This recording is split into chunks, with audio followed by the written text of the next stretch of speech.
A very good afternoon, ladies and gentlemen, and a warm welcome to each and every one of you. We are absolutely delighted, ladies and gentlemen, to welcome Srimati Nirmala Sitharaman, our Honorable Union Minister of Finance and Corporate Affairs, for coming and joining us here this afternoon. In a short while, ladies and gentlemen, you will witness the launch of Reflections, a book, of course, that has been authored by Mr. Narayanan Vaghul. To begin with, please let me introduce to each and every one of you our wonderful guests that are with us on this stage. Of course, we have Srimati Nirmala Sitharaman, Honorable Union Minister of Finance and Corporate Affairs. Our author, Mr. Narayanan Vaghul. Mr. Ajay Piramal, Chairman of the Piramal Group.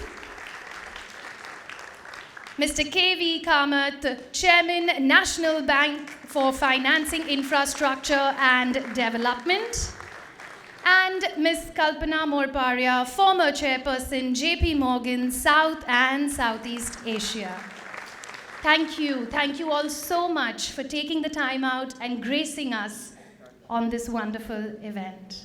I'd like to invite Mr. Ajay Piramal, our chairman of the Piramal Group, to talk about his association with Mr. Vaghul. Sir, over to you.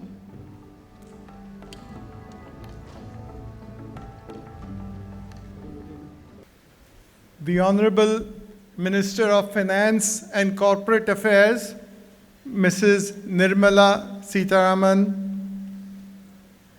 Mr. Vaghul, Mr. Kamath, Ms. Kalpana Morparia, ladies and gentlemen, and members of the media. May I extend to all of you a very warm welcome this afternoon. I am greatly indebted to our Honorable Finance Minister for having come here this afternoon. I must say that it was the easiest task to ask her to come here, and that is not a reflection of any of us, but only because of the regard she had for Mr. Vaghul. And Madam, that you have come to Mumbai to launch this book is a real honor for all of us. Thank you. I thought that I've had the honor and privilege of knowing Mr. Vaghul ever since I started my business career, which was in the 70s, because he was always known as a guru of the financial system. I had even the greater honor that he served on our board for the last 25 years from 1997. Some of the things that I learned from you, Mr. Vaghul, was and saw. Mr. Vaghul has been an institutional builder. His clarity of thought and vision to build India's financial freedom by creating the roadmap for retail banking, venture funds, rating systems, and eventually philanthropy, so that the maximum number of citizens would have access to money and empowerment. This is the path to financial independence of a nation, and Mr. Vaghul is responsible for this in India. When I began my business career, there were 3 development institutions: the IDBI, which was the largest, the IFCI, and then the ICICI, which was the smallest of them all. But now, when you move forward, and I look back, the other institutions, let me say IDBI and IFCI, have faded into oblivion almost, whereas the ICICI is only prospering. That's because, thanks to the vision of Mr. Vaghul, when he took over as the chairman and managing director of ICICI in the 80s, he diversified ICICI from a prominently developmental banking institution to really a wholesale bank which not only did project lending, but also did non-project lending, followed by merchant banking, venture capital, mutual fund, insurance. And this, I can say, there was a lot of opposition to this, even if I may say from all the authorities concerned, when he converted the ICICI into a non-development institution. Finally, ICICI Bank was formed under his leadership in 1994. Another significant development that Mr. Vaghul did was the formation of CRISIL, the first independent rating agency. If I can say, today, one of the reasons why the quality of assets of financial institutions in India, as well as the fact that we can reach to so many people in rural areas, is because of the rating. And that was started by Mr. Vaghul several years ago with CRISIL. Not only has he done several financial institutions, Mr. Vaghul has done a lot in philanthropy. And he has built major philanthropic institutions. The most prominent of them has been Pratham, which began again in 1997. And that was the first on-scale institution which provided education to all. And Pratham in itself has had several contributions to increasing the amount of literacy and education in India, and the credit goes to Mr. Vaghul.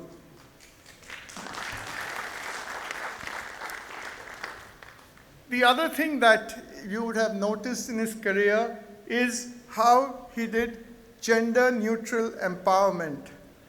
Mr. Vaghul employed the right people for the job in his companies, but then entrusted them to do their job and grow in their positions. He never attached capability to gender, which is why there are so many women leaders of banks in India today. During the 70s, when women representation in banking, in fact in industry, was minuscule, he inducted many women employees, many of whom are here today, purely on the basis of their merit. During his association as the director of the National Institute of Bank Management, an RBI institution, he actively promoted leadership qualities among youth, many of whom are senior leaders. The entire modern banking system in India is run, if I may say, by former colleagues and employees who worked with Mr. Vaghul. The ability to allow someone to do their job and to support them in every way to enable that goal is achieved in his strength, He is truly the Bhishma Pitama of the financial sector in the country.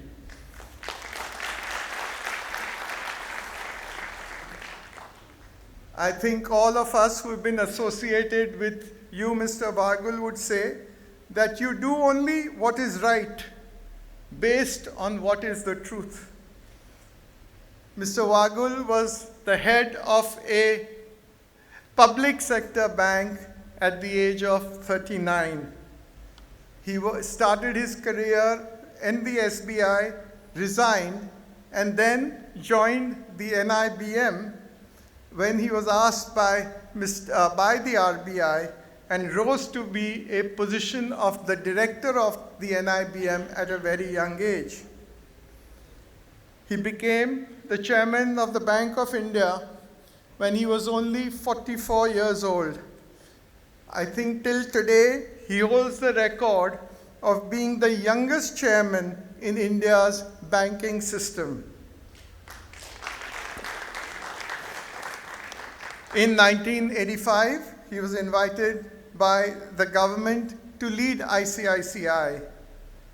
During the 70s, under the mentorship of Mr. Talwar, especially during the emergency, he learned some very important principles that he used through his life. He never compromised the bank he worked for, irrespective of who pressurized him. He never broke the fundamentals of the banking system or put his institution at risk. Another quality that we have all found in Mr. Vaghul is putting selflessness resulting in fearlessness. Even Arjuna broke down when faced with war and needed the guidance of Krishna, whereas Mr. Vaghul was equipped with this knowledge of selflessness and doing the right things always. Therefore, he has never had fear. It is a fearlessness that comes from knowing what is right and what is wrong. The fact he never worked for personal gain or fame. He was able to stand against the most powerful people in the country without being afraid because he was always doing the right thing, supporting what was the right action and speaking the truth, which is why he could not be shaken and therefore was fearless. He could build an institution. He was never building himself. There are very few leaders in the global financial arena as Mr. Vaghul. We've seen all the crises that keep coming up because of integrity in whether it is the global financial system or in India. But Mr. Vaghul stood out. The degree of ethics, discipline, and truthfulness imbibed in him is unmatchable. For him, titles, recognition, or fame never mattered. He always stood by the truth and what is ethical. During the 80s, when political interference within banking system had peaked, he resigned from the chairmanship of Bank of India at the age of 47. It was only when he was invited by the government in 85 that he came back in the ICICI. Mr. Vaghul is also a man of deep faith. He's had an immense knowledge and understanding of the scriptures and is a deep understanding of spirituality and practicing it. Right from his early age, Mr. Vaghul has been brought up with the right principles, speaking the truth, being empathetic to people, clarity of thought, words and actions all come from his traditional and well-balanced upbringing. Mr. Vaghul genuinely understands the cyclic nature of where science ends and spirituality begins, and where spirituality ends and science begins. So he does not have any doubts. He has both God and science on his hand. One of the most important characteristics that I find about him is his humility. I can say it was virtually a Herculean task for him to get this book out. For so many years we tried. And then I asked him if he can do his autobiography, a biography. He resisted all and finally gave in only as reflections. That is very rare today, as we all know, in the financial sector. And even in his book, Mr. Vaghul hardly speaks about his achievements or accolades. He never even mentioned the dozens of leaders he has created. Neither does he speak about the Padma Bhushan he received for his contribution in promoting trade. This is who he is. He was born for a purpose and is carrying out his actions. He looks for no reward and takes no credit. If we need a living example of what it is to follow management practices as per the Bhagavad Gita, it is Mr. Vaghul. Thank you. And now, ladies and gentlemen, we would like to invite Mr. K.V. Kamath, Chairman, National Bank for Financing Infrastructure and Development, to please come and share his thoughts on Mr. Vaghul's role in creating world-class financial institutions. Over to you, sir.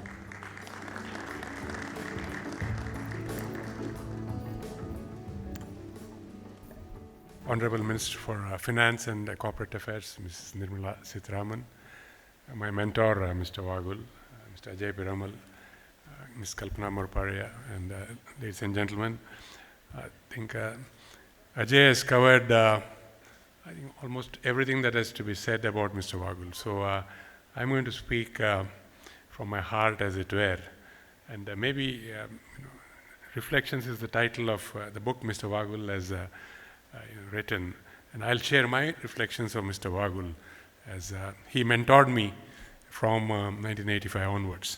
Actually, his mentoring started even before he joined. I do not know whether he recollects this. I got a phone call one day. He was in Chennai, and he said, there is a lease proposal that Air India is looking for. Are we looking at it? I knew about the lease proposal. This was for leasing aircraft. And I said, yes, sir, it is there. But this will be a large lease, and we typically do things only up to 1 crore rupees. So his response was so simple and mind-opening to me. He says, can we not relook at that amount that we can do? So it was like letting the organization free, that you can dream beyond. Don't be constrained. Let's discuss this and let's go on and do it. We did actually evaluate that lease, and it was probably a huge learning experience for us, how lease could be done in a global context. We ended up not doing the lease, but I think that was my first exposure, that we could now dream big and try to achieve what we dream.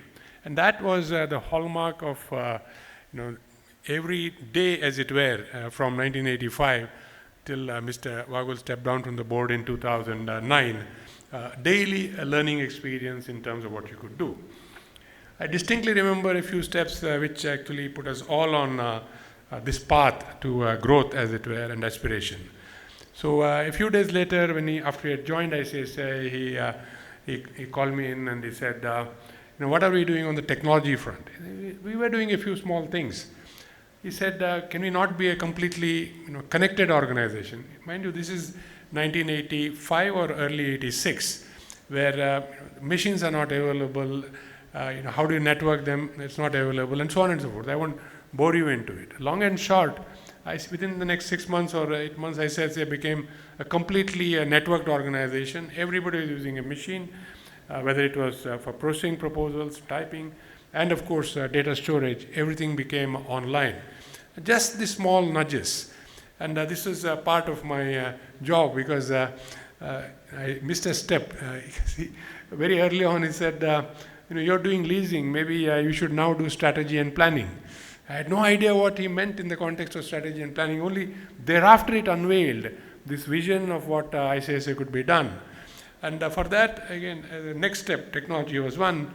A year later, he said, should we not be recruiting widely? So yes, of course, we need to recruit widely, which means we need to go to institutions and recruit, whether it's engineering, from the graduating class of chartered accountants, or from finance professionals. We go out and recruit. So we started that process of recruiting.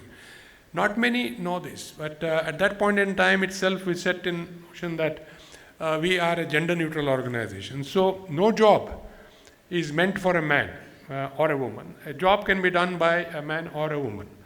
And indeed, I think we built that pool in terms of talent as we went along. And I'll just complete that thread, because that pool of talent, when in 1996 I came in, was ready and available. This pool had been in a way created by Mr. Vaghul starting 1985 through the 90s. And I think that was a critical part, when a whole lot of these young people came in. And we had, I would say, more women leaders than men leaders in 96 that we could actually put into positions of importance to drive the organization forward. Ajay has mentioned about various institutions that he built. That also started happening from 86, 87 onwards, because every day there would be a new idea. Should we not be starting a rating agency? okay, well, let's understand what's your rating agency. And we went about that. And then, shall we not start investment banking operation, those days called merchant banking, and all the other early institutions that we talked about. And I think that went on, and that did not fade throughout his career. I think in '96, when I was out of the bank from '88 to '96 at the Asian Development Bank. So when he invited me back, basically we had to, in a way, he has put in his reflections the challenges that the institutions in India faced. The process, the entire thing is recounted in a chapter. So clearly we had to reinvent the institution given all those constraints. And sometimes when I look back, sir, I can say that I'm frightened. I'm frightened at the bold decisions that you enabled us to take and the rapidity with which you allowed us to take those decisions. Because yes, we have a challenge, but then here comes a development bank which has no experience, saying that we will now look at retail and do A, B, and C. We will do credit cards, we will do automobile loans, we will do housing, and then we will set up an insurance company, a general insurance company, and so on and so forth, an asset management company, a venture capital company. And I think Mr. Vaghul was the strongest supporter at the board for any new initiative. And that gave us the courage and the conviction to dream big and to do what was required. Okay, Ajay has mentioned, and Mr. Vaghul has mentioned in his book about the merger of the parent and the subsidiary, the parent development bank and the subsidiary bank to create what became the ICICI Bank that we know today. Again, in all these things, he would ask questions. It was not that anything could be taken past without application of mind. There was deep application of mind. But application of mind was so quick and the decision making was so quick, it was a seamless experience. And moving on, I would think the tenets of governance that he set right on day one, I think ICICI probably was the first institution to separate the role of the chair and the managing director. So when I came in, I was the managing director and there was a chairman. And then all the committee structures, if we now talk of and take a standard, I think we put in place under Mr. Vaghul during that period, 96 to 99, as new thought came up. I think first the Cadbury committee came out. I think then there was a Narayanan Murthy committee report. Every single positive thing in these thought processes was implemented and helped us grow. So I would think that to characterize Mr. Vaghul as Bhishma Pitama of banking is right. I think he is, for the banking sector, the builder of a new path for banking and a new construct for the banking industry. And I would think that everything that was done in the bank in this context was consequent to what he set in motion when he came into ICICI in 1985 and handheld us through the process till 2009. So thank you, Mr. Vaghul, and I think ICICI Bank is what it is, and I'm sure Sandeep is sitting here, will acknowledge this to everyone that it is this, in a way, process that you set in motion and which has been taken forward. Thank you and all good wishes. Thank you.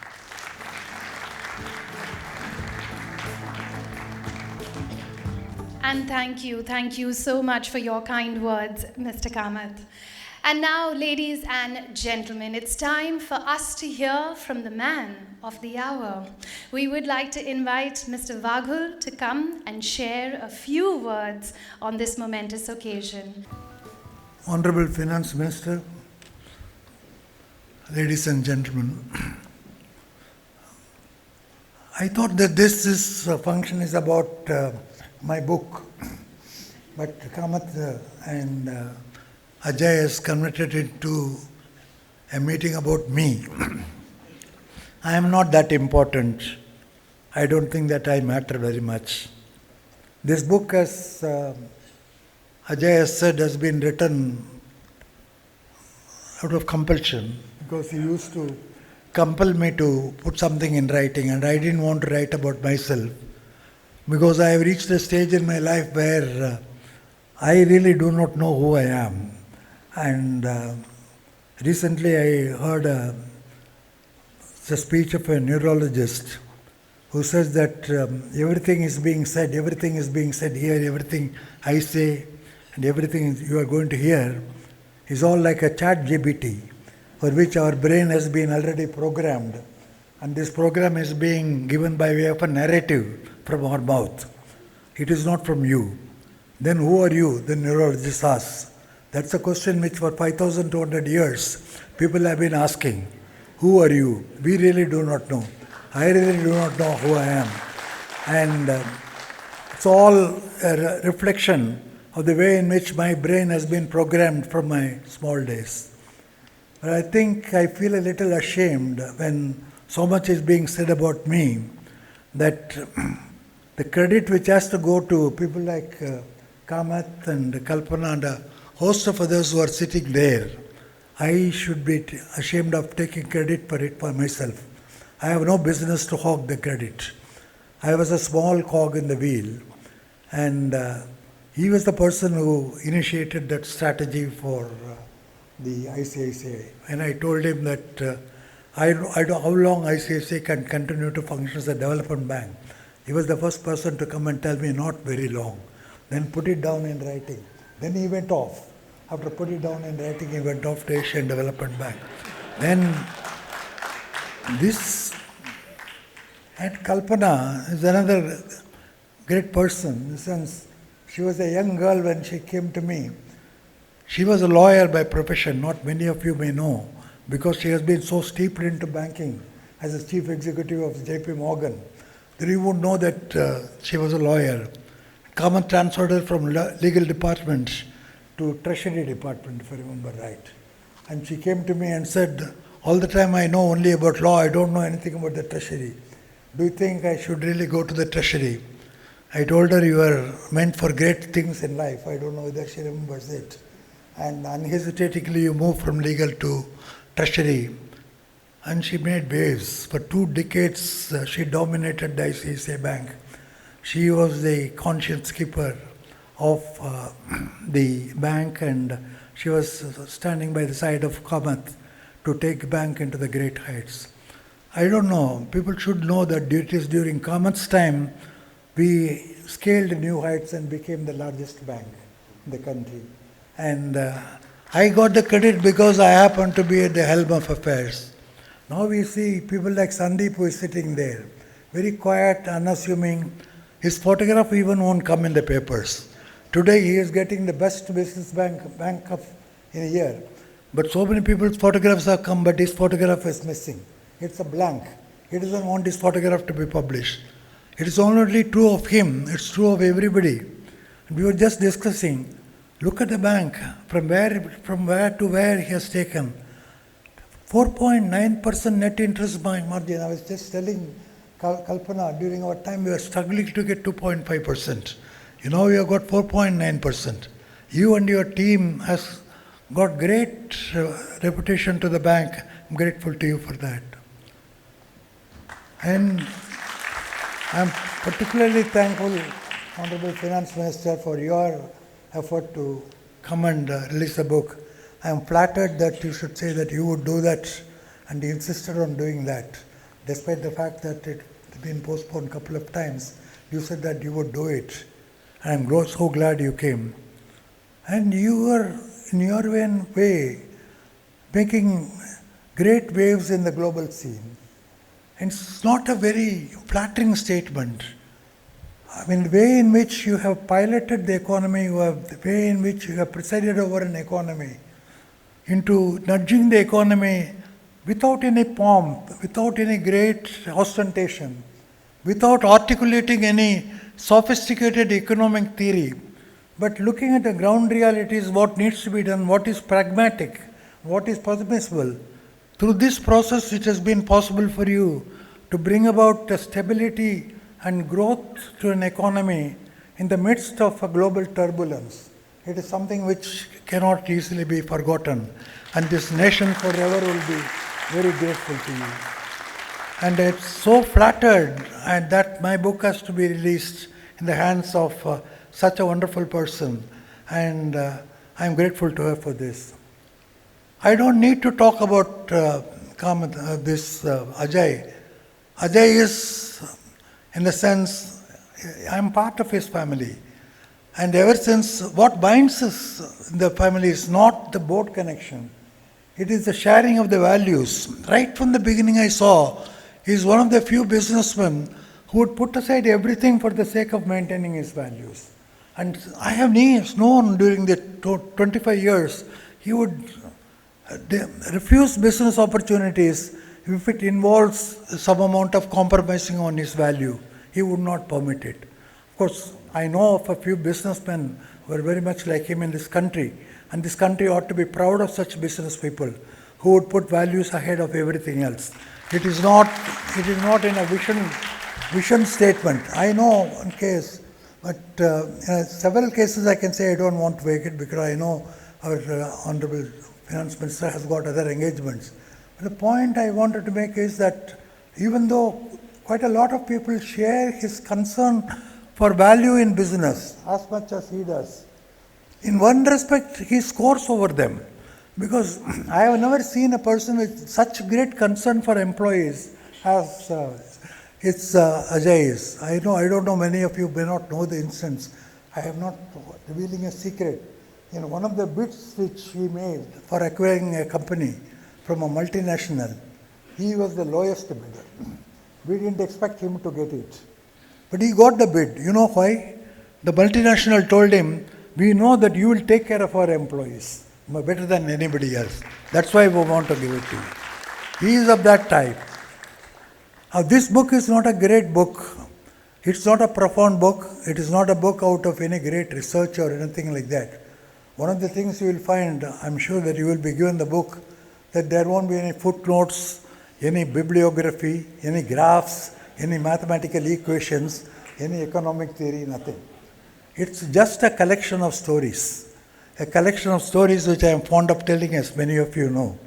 And I would have kept it to myself had it not been for Ajay saying that you must write it. I told him I don't have any profound thoughts which I want to share, because so many people have shared so many profound ideas that I have very little to contribute. The other man who has been egging me on is sitting in the front desk. It's Amit Chandra. Amit Chandra, whenever he picks up a phone and talks to me, how are you? He would say, how about your book? When is it coming? The third person is my wife. My wife would not rest me in peace at home and says, come on, man, what are you writing the book? So I had to write that book. So you will find that book readable, just a collection of short stories, short events that had happened during my career. That career is between 1979 and 1996, covering a period of 2 decades.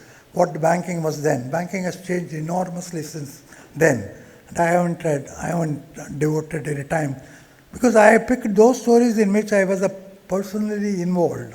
I was a player, I was an actor.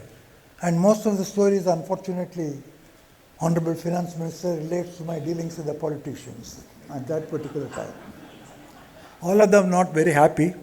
There was one politician who threatened to put me in jail. And I had to say that despite the fact that you will put me in jail, I cannot accede to your request. So you will see quite a few stories of that. Originally my idea was to just put the stories onto the book and not give it a narrative form. So what's the point in giving a narrative? Like in our school textbooks, we are given a story and the question is asked, what's the moral of the story? The stories themselves are self-evident. The moral is evident. Why then add it with a narrative of mine? But on second thoughts, I had decided to put a narrative. And the narrative is also just like a ChatGPT system. I have been programmed. I don't know why I wrote it. It's all nothing my own original. I was influenced in my very young days, I was 16. I was influenced by a great person. And many of you would not have known about him. He was Rajagopalachari. He was Rajaji to be short. He was the first Chief Minister of Madras Province, as it was then. And many of you do not know, not even one of you will know, that Congress Party lost the majority in the first election to be held after the Constitution in Madras. And he was called upon to form a government by his arch rival Kamaraj Nadar. And his first speech in the assembly somehow caught my imagination. He stood up in the assembly and looking at the stalwarts before him, people like P. Ramamurthy and Sundar Ramaiah were noted communist parties. You communists are my enemy number one. And I will not rest content till you people are demolished completely. You people means your ideology is demolished completely. Since then, I have become sort of a servant to this free enterprise model, to this market economy, and to the upswing. In fact, Rajaji followed it up.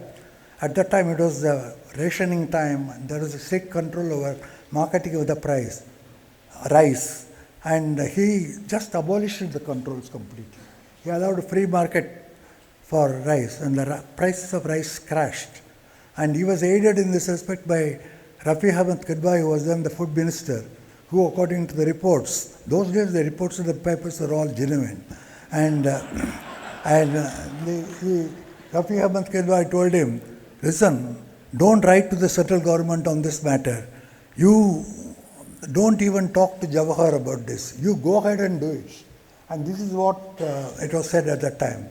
And from that day onwards, my mind has been programmed to be part of this free enterprise economy. And I watched with desperation 40 years of the rule of the government, where socialist policies predominated. And in fact, each one vying with other in order to bring about the socialism or very near communism. At some stage, Nehru even thought of introducing the common form in the form of a common, agriculture, collective farming in agriculture. And he was defeated on it in 1956 Congress Party resolution. That's a different story. The point was, it was only in 90 things changed, and there was a turning point. I was one of the very few who were not completely satisfied with this. I thought that it was a half-baked reform, and particularly because it did not go in enough for abolition of the state sector enterprises. You would find the theme of the book, you will see in the narrative, the theme coming back and forth again and again, namely that I am totally opposed to the state sector. Whether it's a right decision or wrong, I have not to account for people because I am not a politician.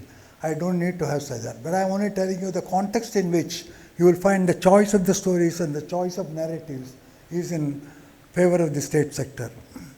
In the same speech of Rajaji, after completing his broadsides against the communists, he turned to his enemy number two.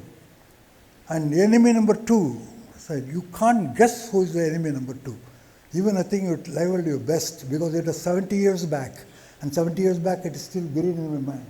He said, PWD is my enemy number two. Why PWD? PWD those days was symbolizing corruption in the country. It is standing for corruption. Even today PWD stands for corruption in the country. And but of course other symbols of corruption have emerged. And those days, even at that time, it was corruption, symbols of corruption like RTO and Registrar's Office. This will emerge as a corruption. Today, of course, corruption knows no bounds at all. It has prevailed throughout the country. So this has become also one of my obsession in my life, that will we see emancipation of this country from the corruption? Because to me, corruption symbolizes not only greed, but symbolizes the decline in the moral values that have taken place. And I, for one, belong to that generation. And I can tell you that I am perhaps the oldest person in this group. And I belong to the generation where immediately after the independence, I lived before independence, I lived after the independence. It was just a succession of the Gandhian values. We saw some element of Gandhian values, namely how the moral values will have to be kept up. And gradually I saw for over 3 generations the moral value declining, and we are in a sorry mess today. You will find the last chapter of my book lamenting about the decline in the moral values. Do I have an answer to that? I really do not have an answer to that. I only look back on 5,200 years of our civilization, when our civilization was great, not because of the social customs that have become decadent over a period of time. Those don't represent the values of our 5,200 years of culture. What represents the 5,200 years of culture is that spiritual and moral values that really have become pillars of our modern civilization, that enabled the Indian civilization to hang on today, despite the fact there are attempts to demolished that civilization in the form of two aggressions. We were able to hold our own. We may lost our independence, but we never lost our moral values. It is this which is bothering me. You will see this reflection of it in some of these chapters in this book. I don't know that the book is very profound, but many of you who like stories may read it. One of the persons to whom I handed over the book, he told me that he laughed aloud when he was reading the book. I hope you have also an opportunity of leaving aloud. Thank you very much, Ajay, for making this impressive show. Thank you very much, Honorable Finance Minister, for making this possible. I'm very grateful to you, very grateful to Kamath for his fine values. I'm grateful to Kalpana for being with us. Thank you all very much. Thank you, Mr. Vaghul, for regaling us with those wonderful reflections. And speaking of reflections, ladies and gentlemen, we've now arrived to the moment to officially launch Reflections. May I please request our Honorable Finance Minister, Srimati Nirmala Sitharaman, to do the honors. So we just have that clicker, ma'am, and when you are ready, you can click and point to the screen.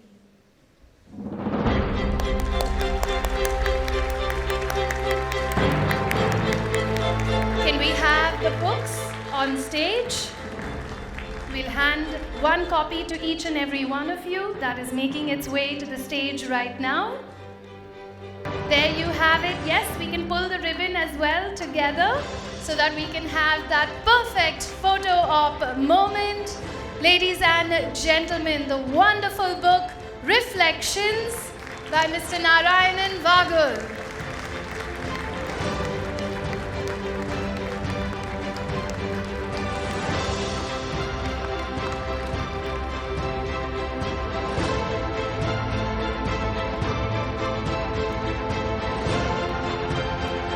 And we also have a special other book that we would like to present to each and every one of you. Can I request for the booklet, which is a compilation of quotes of eminent personalities from the banking and finance industry. All the visuals in this book have been hand-painted by Dr. Swati Piramal.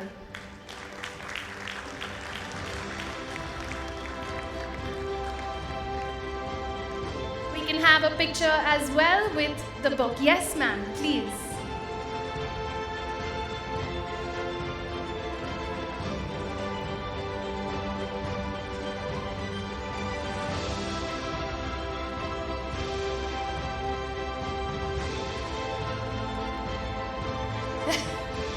Yes, thank you. Let's have a picture as well with this beautiful booklet that has been hand-painted.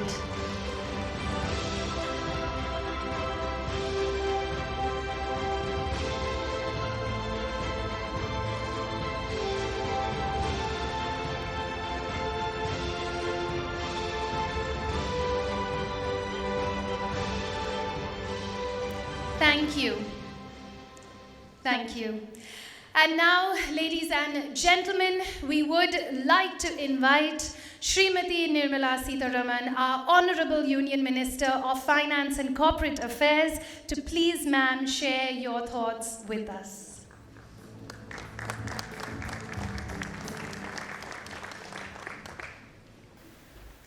Good evening, and thank you, Ajay ji, for giving me this opportunity. I'm extremely honored to be here, in fact, humbled to take this opportunity to be a part of those who are releasing this book, Reflections. For me, having gone through the book, it recalled so many stories which I've heard from my childhood. My family had actually given me the advantage of everything that which is in Reflections, except for the concluding part.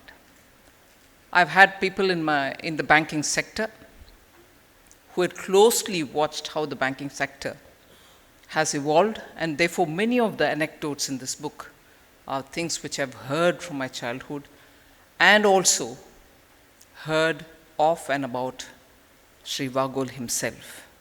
So it is an occasion when I'm talking about an iconic figure who has been a big inspiration and a motivation for my family. But none of the organizers knew about it. So let me be open about it. None of them would have known about it. I've just said that to you all now. So there are just some aspects which occurred to me when I read the book. The first thing is, of course, there are two I's which I want to highlight, which comes through when you read the book. Sri Vaghul is blessed with an integrity. He continues to uphold it, and as a result of which, his stature in the sector and also otherwise is very high. His integrity, the first I. The second I is the intuition that he seems to have had all through. Many of his intuitive decisions, which he confesses at some point, saying, I didn't want to tell the board that I was intuitively tuned to say, no, this proposal shall not be accepted, because his intuition was strong, but he had also checked up the fundamentals and the papers and everything to say that to himself that he was not wrong. So at one instance, his judgment was respected, the board didn't go through with it. At another time, when when a different organization supported that particular proposal, they ended up in having a collapse, meaning the business shut. So it wasn't a worthy proposal to take up, and he intuitively knew it. His looking into the papers also reiterated his intuition. And that keeps coming every now and then in the book. So the two I's that I'm highlighting about him, about his personality, are probably something which all of you will have experienced who have worked with him. So the integrity and the intuition in decision making. They are not frivolous intuition. It also comes with experience. It also comes with that rare clarity that you have in your mind, and therefore your intuitions are not superstitious intuitions, they are informed intuitions. So the two I's, and the third I would think, which I attribute, and of course all of you all will agree, you knew about it, and I'm not bringing in a new element, but it is an element which is very important in understanding Mr. Vaghul, and that is a selflessness in decision making, and as a result a certain fearlessness which comes in for the consequence, one of which he had already mentioned here a few moments ago when he spoke. So the three I's are the ones which dominate the personality of Mr. Vaghul, and that comes through in the book. But interesting for me are, and I'm glad to have read this book with that, it's not a very thick book which you see, fairly slim but anecdotal, so it's easy flow to read. But for me, it gave me three things. One about the evolution of Department of Financial Services. Why did it come about? How did it come about? And what it became as it grew. Not much to the liking, but then, well, it served some purpose, so it was fine. So, but I could really see the transition of a department which at some point in time was not necessary, but later it became necessary. Later it became so upfront, driving the whole process of Indian banking system. The other is about the role the RBI governor, particularly that you recall of L.K. Jhaji, played in many of the decision making, many of the difficult times, and many of the knots which had been put into the system to unknot them, how and how frequently, and the ways in which the governor, L.K. Jha, had helped in sorting the mess out, comes through so beautifully. So the third one, of course, is about how the trade unions in the banking sector had worked through, had been very powerful, how negotiations happened, and how the help of Mr. Vaghul was sought to make sure that the negotiations would go on very tricky issue at that time.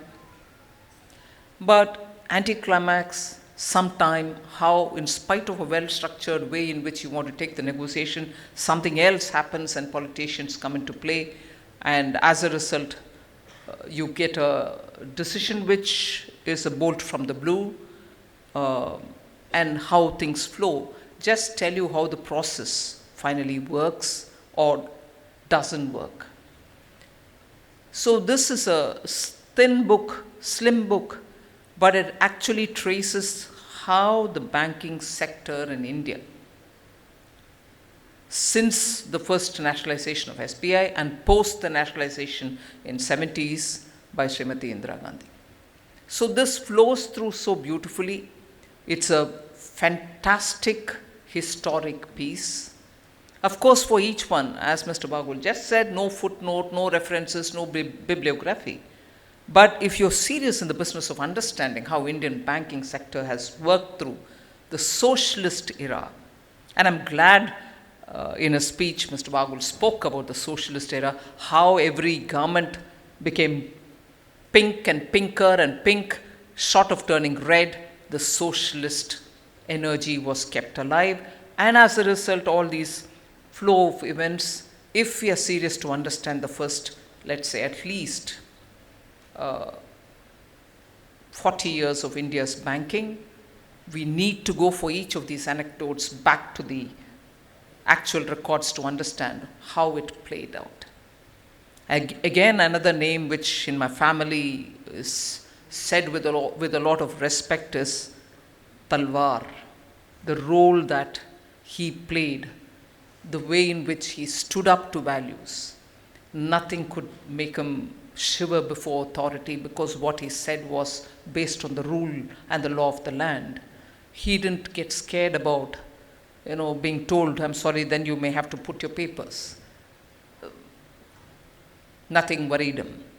And at that time, to have watched Mr. Talwar and later also to recount some more instances which were probably somewhat similar to Talwar's experience for Mr. Vaghul himself, also says how wielding of power, if not by the person who holds the power itself, the people around them, can make or break good professional careers. Sometimes it just falls flat, but some other times the power wielding gets its pound of flesh, if I may use that expression. All that is recaptured here. A thin book, but it recaptures all this. And the last thing, I did talk about the unions, I did talk about the Department of Financial Services, I did talk about how the RBI and the governor's role was at that time, because of the sake of admiration or for gentlemen's sake or for the good world sake, the role of the RBI governor for things which should have otherwise been part of the process. I spoke about that. But the thing which was interesting for me, which was somewhat touched by Mr. Vaghul when he spoke, was the bankers and their interface with the political executive. I was very fascinated to read it. Again, something which I've heard from my childhood in my house. Mr. Vaghul narrated about how a minister had threatened him, saying, sorry, this is how it is. He has also recognized ministers who have agreed, political executives who have agreed the logic which he put forward, some case agreed and later made a U-turn, some others who have recognized and stayed away. But interestingly and that of course when you read it you will also get to reading it in detail, how a minister of state tries to prove his authority and closeness to the Prime Minister in the absence of the cabinet minister, and takes all the bank executives for appointment or to speak about grievances, and what a comedy of errors that event became, are all captured here. It amazingly interesting, easy flow of writing.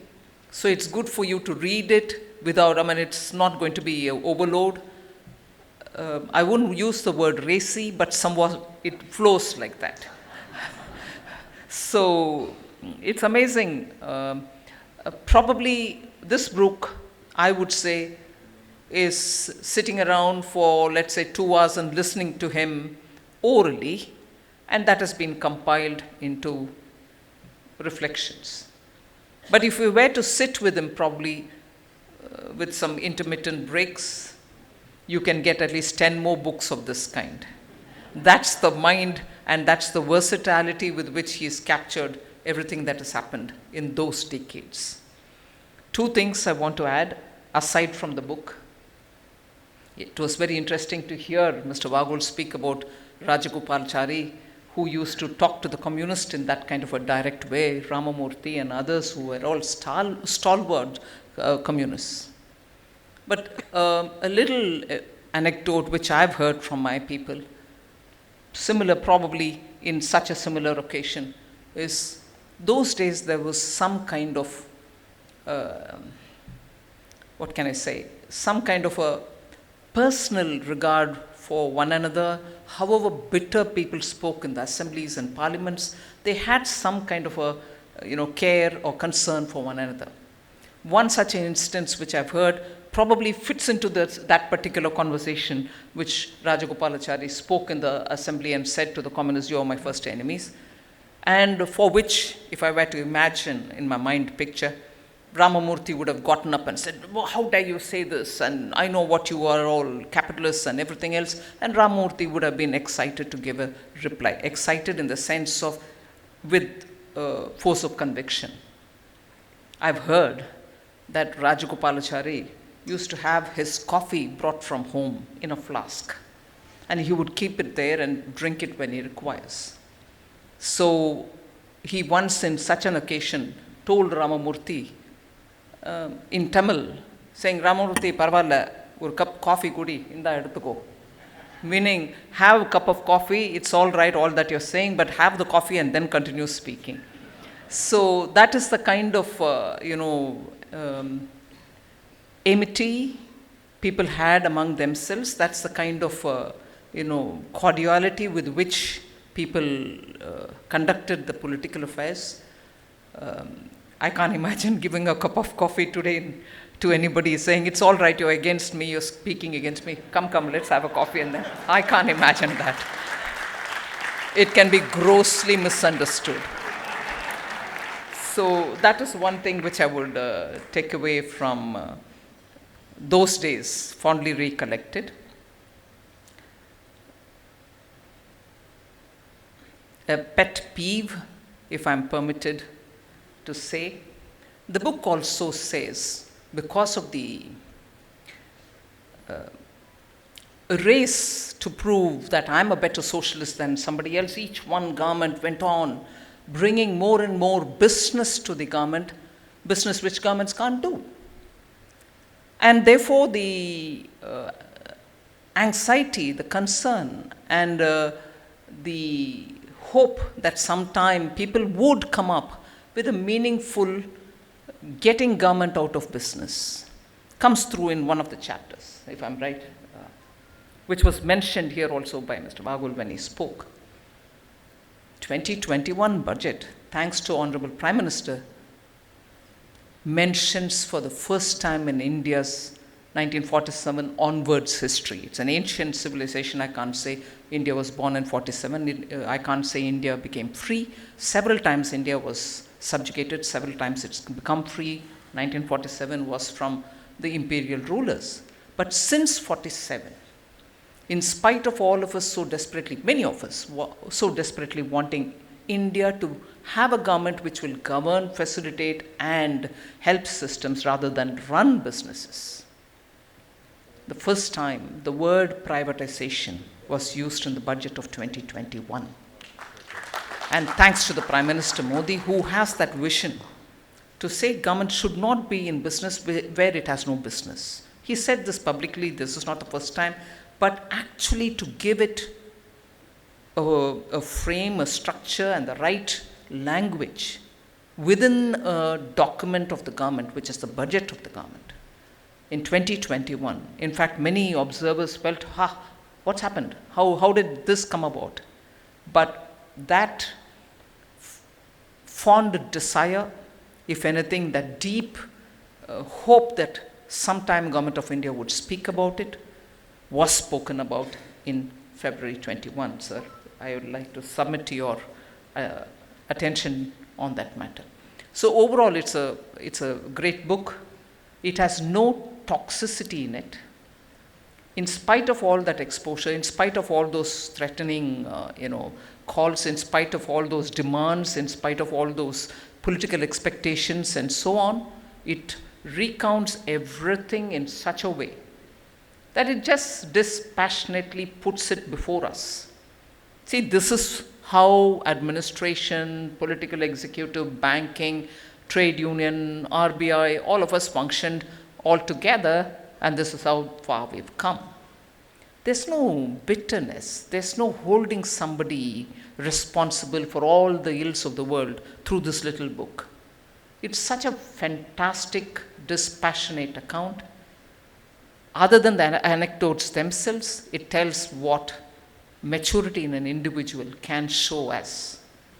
The maturity in Mr. Vaghul, the wisdom that he is so full of, tells you that you just observe the life, like Sanjaya observes the war in Kurukshetra and keeps feeding without his own commentary added to it. That's exactly what Mr. Vaghul has done here. And it's therefore a great book to read, great for all of us to have it here. And I'm really so humbled. A person about whom I've heard so much for his integrity, so much for his fearlessness, is today before me, and I'm honored to release his reflections. Thank you very much.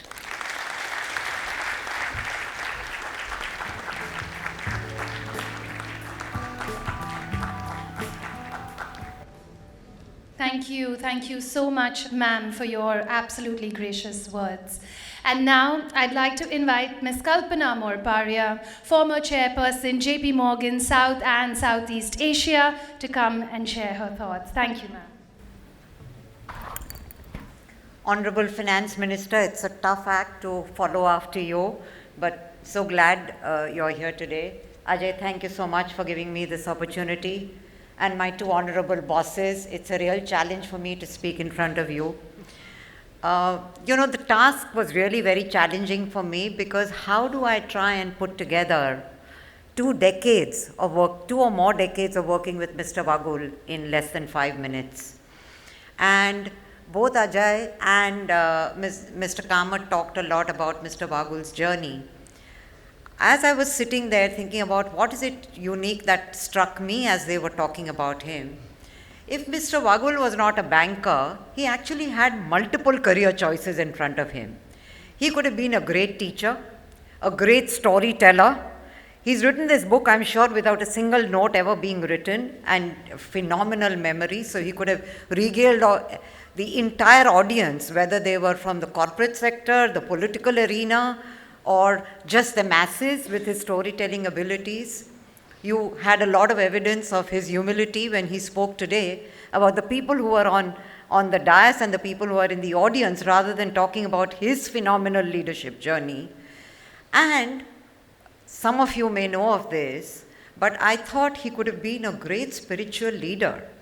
I know we all used to look forward to the sessions that Mr. Vaghul, despite his very busy schedule, found time to talk to us on Bhagavad Gita and lessons from Bhagavad Gita that we could actually adopt in the corporate world. Very few today do it today, don't even think about it. Maybe whatever we learned from our parents is all that we are listening to, but sir, you had multiple career choices in front of you. But I do want to talk about one of the greatest impacts that Mr. Vaghul has had on our country. And that is really his vision in setting up the modern financial architecture of India that we see today. In the late 80s, way before the Big Bang reforms of the 90s, Mr. Vaghul spotted the green shoots of what needed to be done for the Indian financial sector. And we were all clamoring for a corporate bond market. Mr. Vaghul knew that there's no way you can set up a corporate bond market without an enabling ecosystem in India. And he set up CRISIL. You heard both Ajay and Mr. Kamath talk about that. He set up the first tech-enabled exchange in India, the OTC exchange. And it was not about what ICICI and Mr. Vaghul's ideas. When Mr. Nadkarni and IDBI came up with a much larger platform of NSE, Mr. Vaghul wholeheartedly embraced that. And ICICI became a founding shareholder of NSE, which, as you know, is a storied tech-enabled exchange today. It's these players in the ecosystem that really got India on its path towards creating a bond market. You know, way before the word startup and unicorns entered our lexicon, in the late 80s, Mr. Vaghul knew that we actually had to create an institution to provide risk capital in the Indian system. These ideas, these innovative young startup companies could not afford to service debt, and he set up the first venture capital company in the country. Not only he set up the first venture capital company, he actually went and reached out to global PE players to say, what will it take for you to train some of my people to understand this new asset class? In the early 90s, as India unleashed its economic power and became greater integrated with the global markets, he knew that the investment banking division that we had, which was called merchant banking, set up way back in 1972, now had to learn the global products and really equip itself to eventually service Indian companies as they went overseas and MNCs when they came into India. And he went and sought out the storied investment bank JP Morgan in the early 90s and set up a venture. And believe me, this is not for just doing something good for ICICI. It's really what is the contribution to the financial sector in India. And of course, I cannot end without talking about the enormous contribution that he's made to the people agenda in ICICI. ICICI was known as this iconic employer where way before diversity and DEI entered our lexicon, we represented one of the greatest gender diversities. At one time, out of the 5 management directors on the board of ICICI Bank, 3 of us were women, so men were actually in a minority. And a big thanks to Mr. Vaghul for where you see so many of us today. He was also, Mr. Kamath touched upon this, but in the late 80s, Mr. Kamath said, let's go to the best-in-class management schools, engineering schools, rank holder chartered accountants, and build a vibrant cadre of young people. And you see today the financial services industry, certainly in our country, is dominated by a lot of ex-ICICians. But I think in some ways the greatest people contribution, Mr. Vaghul, that you've made is take a flight to Singapore in 1995. I was a close confidant of yours at that time, and go and persuade Mr. Kamath to come and take over the reins of ICICI. And he scripted the universal banking story. Mr. Vaghul supported him in every way. And the rest, ladies and gentlemen, as you know, is history. So thank you, Mr. Vaghul. I'm sure the entire audience is just waiting to give you a standing ovation for all your contribution.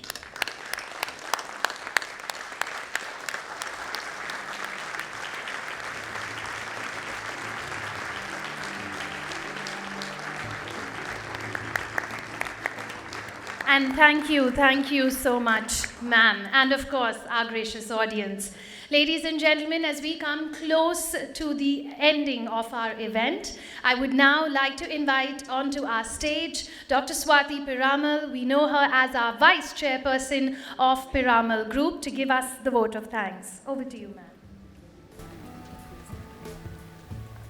I want to end with a short poem. My brush carries a watercolor drop to paint the life of a doyen, a lifetime in the service of banking for India's growth, a man who treats men and women as bright minds with limitless potential to achieve great things, making his bank a nest of unicorns, our theme for today. He started India's largest NGO in education, so that every child is in school and learning. He tackled issues with courage and conviction, not to bend facing the mighty, but stand tall and firm for Gandhian values, an inspiration to all. Thank you, Mr. Vaghul, for everything that you do. Thank you to the Honorable Finance Minister, Nirmala Sitharaman, to the lady whose gracious presence reminds us of Kabir's Doha, on those who guard the nation's treasury with the same values that we see in the book. Thank you to the iconic bankers, Mr. K.V. Kamath and Kalpana Morparya. I found myself as a doctor serving under them in the ICICI Bank board. Today, we are all in a Sangat of Mr. Vaghul. Together, we thank you for your gracious presence, for a book, for its words reflect the culture of our great nation. Saraswati's knowledge, which brings the Lakshmi to end poverty and goes for growth. Thank you, ladies and gentlemen, for coming and sharing this important moment to launch this beautiful book, Reflections. Thank you so much.